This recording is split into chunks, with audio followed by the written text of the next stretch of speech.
Future में होने वाली एक बहुत बड़ी जंग, और उस जंग में दज्जाल का आना। आखिर दज्जाल किस तरह अपने धोखे से लोगों को बहकाएगा। लेकिन एक मिनट, कुछ लोगों की ये गलत फहमी है कि दज्जाल पैदा होगा, राइट, बट नो, क्योंकि दज्जाल पहले से ही इस दुनिया में मौजूद है। एक रोज रसूलुल्लाह सल्लल्लाहु अलैहि वसल्लम ने नमाज के बाद सहाबाओं से फरमाया कि मेरे पास एक शख्स आया था जो पहले ईसाई था, लेकिन बाद में उसने इस्लाम कबूल कर लिया, और उस शख्स का नाम था तमीम अल-दारी। वो अपने 30 साथियों के साथ समंदर में सफर कर रहा था। तभी समंदर में एक खतरनाक तूफान आया, जिसकी वजह से इनका जहाज एक मिस्टीरियस आइलैंड पर पहुंच गया। लेकिन जब वो लोग वहां पर पहुंचे तो उन्होंने बालों से भरा हुआ एक जानवर देखा। जब वो जानवर इनके पास आया तो इन्होंने पूछा कि तुम क्या हो। तो उस जानवर ने कहा कि मैं अल जसासा हूँ। इस जानवर ने इन लोगों से एक जगह जाने को कहा और कहा कि तुम वहां जाओ, तुम्हारा एक शख्स वहां इंतजार कर रहा है। तो तमीम और उनके साथी वहां पहुंचे। उन्होंने एक वहां बड़े इंसान को देखा जो जंजीरों से जकड़ा हुआ था, जिसके हाथ पैर सब जंजीरों से बंधे हुए थे। तो इस शख्स ने तमीम और उनके साथियों से पूछा कि मुझे बेसान के दरख्तों के बारे में बताओ। तो उन्होंने कहा कि वो तो फलों से लदे हुए हैं। तो इस जंजीरों से बंधे आदमी ने कहा कि वो बहुत जल्द फल देना छोड़ देंगे। फिर इसने पूछा कि मुझे गलीली के समंदर के बारे में बताओ। तो उन्होंने कहा कि उसमें तो बहुत सारा पानी है। ये सुनकर इस शख्स ने कहा कि वो बहुत जल्द सूख जाएगा। फिर उसने पूछा कि मुझे जुगर के चश्मे के बारे में बताओ। तो तमीम और उनके साथियों ने कहा कि वो तो पानी से भरा हुआ है। तो उसने कहा कि वो भी बहुत जल्द खुश्क हो जाएगा। फिर उस शख्स ने पूछा कि मुझे उस नबी के बारे में बताओ कि उसने क्या किया है। तो उन लोगों ने कहा कि वो मक्का से जाहिर होकर मदीना चले गए हैं। तो उस शख्स ने पूछा कि क्या अरबियों ने उनसे जंग की थी। तो तमीम और उनके साथियों ने कहा हाँ। ये सुनकर उस जंजीर से बंधे आदमी ने कहा अगर वो उसे, यानी रसूलुल्लाह सल्लल्लाहु अलैहि वसल्लम को, अगर वो उसे फॉलो करते तो वो उनके लिए बेहतर होता। इसके बाद उस शख्स ने इन लोगों को अपना नाम बताया और कहा मैं हूँ मसीह, और बहुत जल्द मैं यहाँ से निकलूंगा और 40 दिनों में पूरी जमीन का सफर करूंगा, सिवाय मक्का और मदीना के। यहाँ जाने की मुझे इजाजत नहीं होगी। इसके बाद रसूलुल्लाह सल्लल्लाहु अलैहि वसल्लम ने बताया कि वो दज्जाल था। इसका मतलब दज्जाल पहले से ही दुनिया में है, बस उसका जाहिर होना बाकी है। लेकिन अब सबसे इंटरेस्टिंग बात यह है कि जब दज्जाल ने इन लोगों से पूछा कि बेसान के दरख्त कैसे हैं, तो उन्होंने कहा कि वो फलों से लदे हुए हैं। तो दज्जाल ने इनसे कहा कि वो बहुत जल्द फल देना छोड़ देंगे। बेसान आज फलस्तीन के नॉर्थ में एक हिस्टोरिकल प्लेस है, जिसे आज बेट सियान कहा जाता है। लेकिन कमाल की बात तो यह है कि वहाँ आबादी बढ़ने और पानी की कमी होने की वजह से एग्रीकल्चरल एक्टिविटी कम होती जा रही है, खास तौर पर खजूर के दरख्त जो तकरीबन खत्म ही हो चुके हैं। इसी तरह दज्जाल ने कहा था कि गैली का समंदर भी बहुत जल्द खुश्क हो जाएगा। ये समंदर आज इसराइल के लिए फ्रेश वाटर का एक बहुत बड़ा जरिया है, जिसे लेक टाइबेरियस भी कहा जाता है। लेकिन पिछले 50 सालों से इसका वाटर लेवल डेंजरस लेवल तक नीचे जा रहा है। इजरायली हुकूमत ने कई बार वार्निंग दी है कि क्लाइमेट चेंज और ओवर यूज की वजह से ये खुश्क हो सकता है। और सेम इसी तरह दज्जाल ने कहा था कि जुगर का चश्मा भी बहुत जल्द खुश्क हो जाएगा, जो कि आज जॉर्डन के डेड सी के करीब। इस इलाके का स्प्रिंग सिस्टम भी क्लाइमेट चेंज और मिसमैनेजमेंट की वजह से कमजोर होता जा रहा है, और जॉर्डन की वादियों के कई चश्मे पहले ही खुश्क हो चुके हैं। तो ये सब देखते हुए दज्जाल का आना बहुत करीब है, और ये बात खुद यहूदी कहते हैं, जो कि इसे अपना मसीहा मानते हैं। ये वीडियो देखो। इस वीडियो में जो आप इंसान देख रहे हो, यह है रैबाय। ये यहूदियों का एक बड़ा स्कॉलर है। ये रैबाय यहाँ नेतन्याहू से बात कर रहा है और इससे कह रहा है कि मसीहा अब तक नहीं आया है, इसके आने की तैयारी करो। ये रैबाय आज के इजरायली प्रेसिडेंट नेतन्याहू से ये कह रहा है, और इसी वजह से नेतन्याहू फलस्तीन पर जुल्म कर रहा है और ग्रेटर इजराइल बनाने के पीछे पड़ा है। हैरानी की बात तो यह है कि नेतन्याहू वही इंसान है जो कि दज्जाल के आने का रास्ता बनाएगा, और ये बात यहूदियों के कई बड़े स्कॉलर्स मानते हैं, जैसे कि ये डोर वार्लीव, जो कि एक ज्यूस बिबिलिकल रिसर्चर है। इसका ये मानना है कि नेतन्याहू का ताल्लुक जकरिया में लिखे हाउस ऑफ नाटन से है। ये दज्जाल से पहले आने वाला लीडर होगा। यहूदी इसे बाइबल में लिखे नेतन और शीमी से एसोसिएट करते हैं। इसी तरह यहूदियों के इसी रैबाय ने नेतन्याहू को खुद ये बताया है कि वो इजराइल का वही लीडर है जो इनके मसीहा दज्जाल को आसा देगा। और इसी तरह यहूदियों का एक और रैबाय लेवी सुदरी, वो भी नेतन्याहू को किंग सॉल के बेटे जो नेशन से कंपेयर करता है, जो कि इनके मसीहा के रास्ते आसान करेगा। इसी तरह इनके कई और रैबाय का यही कहना है कि ये दज्जाल के आने से पहले इजराइल का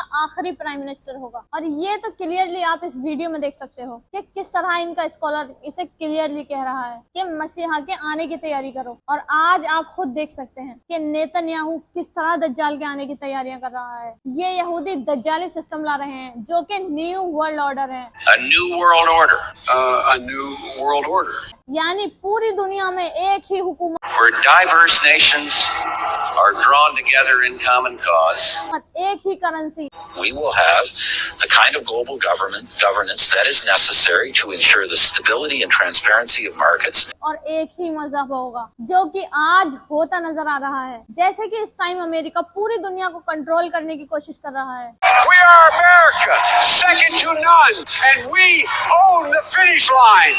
मिडिल ईस्ट पर ऑलरेडी अमेरिका का कंट्रोल है, सिवाय ईरान के पूरा यूरोप अमेरिका के साथ खड़ा है, जो कि आज आप यूनाइटेड नेशन की शक्ल में देख सकते हैं, जहां कई बड़ी कंट्रीज एक ही ऑर्गेनाइजेशंस के अंडर हैं। और इंटरनेशनल मॉनेटरी फंड को सबसे ज्यादा अमेरिका ही कंट्रोल करता है। यानी पूरी दुनिया में सिर्फ एक ही हुकूमत होगी जो मोस्टली आज पूरी दुनिया में अमेरिका की ही है। The 21st century is going to be the American century. इसी तरह पूरी दुनिया में एक ही करेंसी होगी जो कि आज के टाइम में डॉलर है। और हर कंट्री की आज ये मजबूरी है कि उसे डॉलर में ही ट्रेड करना होगा। बड़े बड़े कंट्रीज जैसे कि रसिया और चाइना भी आज डॉलर के मोहताज है और इस डॉलर को भी अमेरिका ही कंट्रोल करता है। अगर अमेरिका किसी पर सैक्शंस लगा दे तो एक झटके में उस कंट्री की कमर टूट जाएगी। इसीलिए अमेरिका के खिलाफ कोई खड़ा नहीं होता। इसके अलावा कैश को खत्म करके डिजिटल करेंसी को इंट्रोड्यूस कराया जा रहा है और क्रिप्टो करेंसी जैसे कि बिटकॉइन को आज पूरी दुनिया की गवर्नमेंट एक्सेप्ट कर रही है।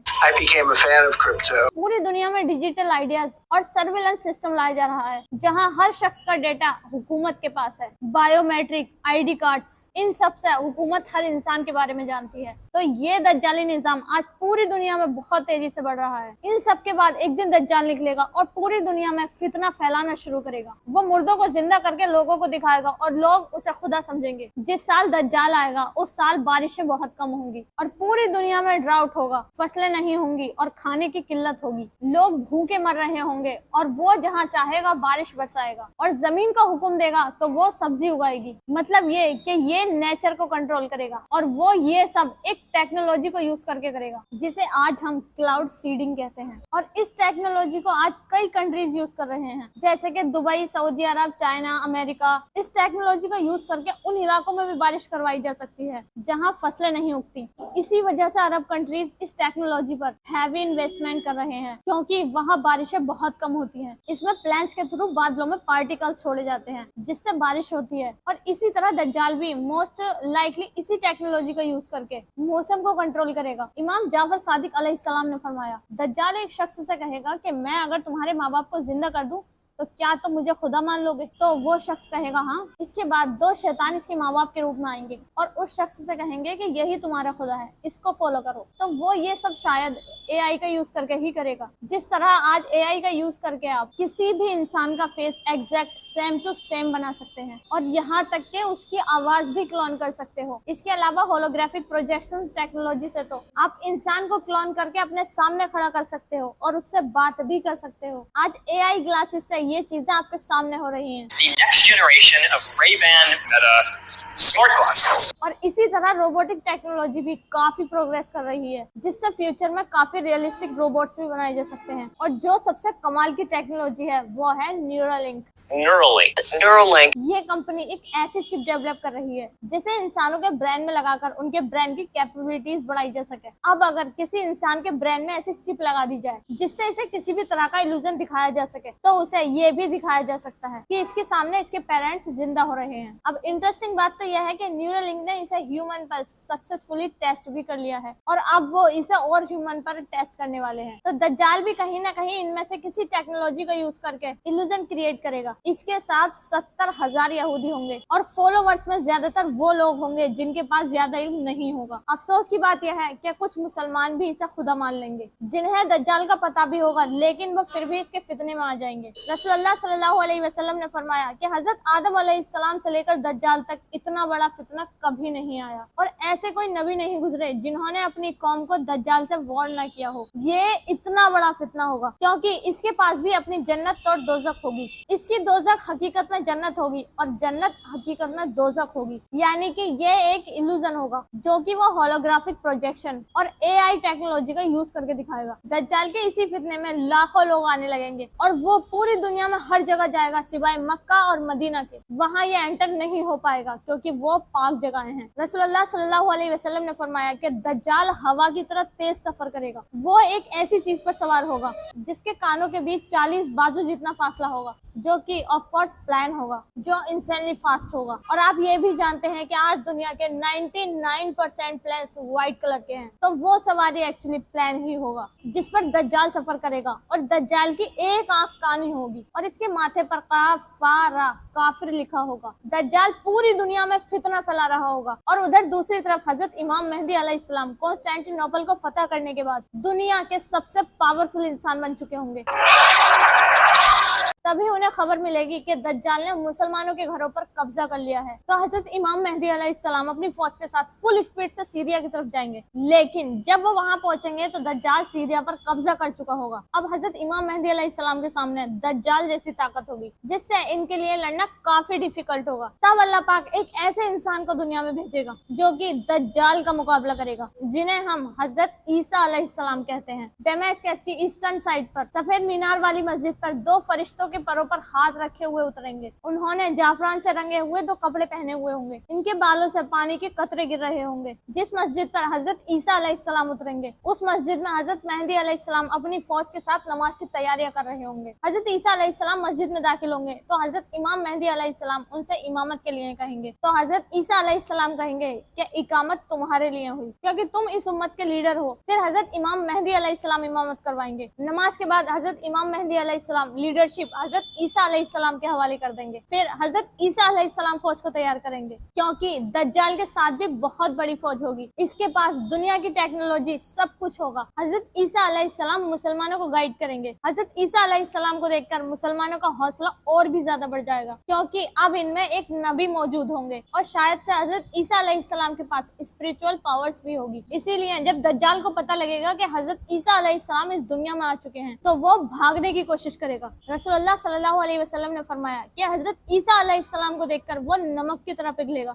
और इसी तरह वो मकामे लूत पर पहुंचेगा और भागने की कोशिश करेगा। मकामे लूत जहां आज इजराइल का बेन गुरियन एयरपोर्ट है, लेकिन हजरत ईसा अलैहिस्सलाम वहीं उसे कत्ल कर देंगे, जिसके बाद उसका खून बहेगा और ये पता चल जाएगा कि वो कोई खुदा नहीं बल्कि एक मक्कार और धोखेबाज इंसान था। इसके बाद इसका सारा हाईटेक इल्यूजन भी खत्म हो जाएगा। दज्जाल के बाद इसकी आर्मी भी कोलैप्स हो जाएगी।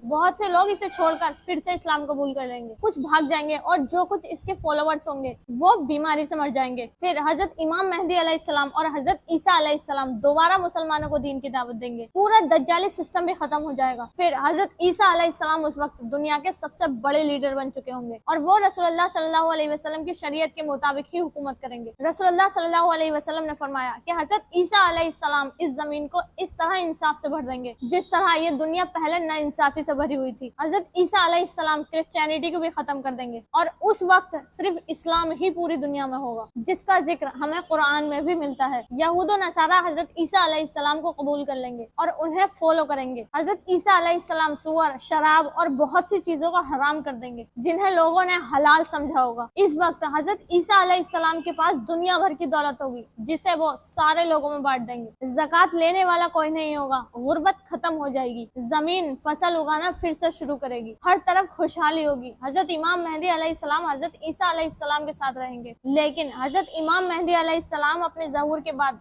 7 साल ही इस दुनिया में रहेंगे और हजरत ईसा अलैहिस्सलाम के कुछ ही टाइम बाद उनकी वफात हो जाएगी। हजरत ईसा अलैहिस्सलाम हजरत इमाम मेहदी अलैहिस्सलाम की नमाज जनाजा पढ़ाएंगे और इनका दफन मदीना में होगा। इससे आगे की बात मैं इन वीडियोस में एक्सप्लेन कर चुकी हूँ, एक बात जरूर सुनिएगा। Please subscribe.